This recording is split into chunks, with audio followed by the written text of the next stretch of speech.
السلام عليكم ورحمة الله وبركاته.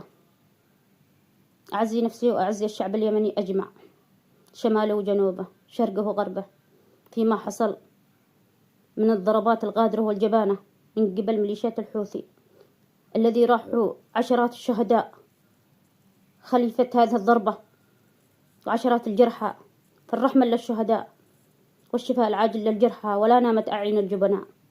وهذا الفيديو أول مرة أعمل فيديو لاذع وعتب لشرعيتنا وللمجلس الرئاسي ولأعضائها السبعة.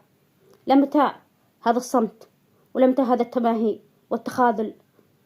لا تعيشون الشعب في خذلان. احنا عايشين على أمل أن تتحرك الجبهات، أن تتحركوا، أن تستعيدوا وطننا وكرامتنا، أن نرجع بلادنا عزيزين مكرمين، نرجع فاتحين مطهرين أرضنا من رجس المجوس الحوثيين. يكفيكم 12 سنة، يكفيكم. لابد للجبهات أن تتحرك، لابد للشعب أن ينتفض، وإحنا معاكم والعالم معاكم. يكفي صمت، يكفي صمت يا شرعيتنا. تحياتي.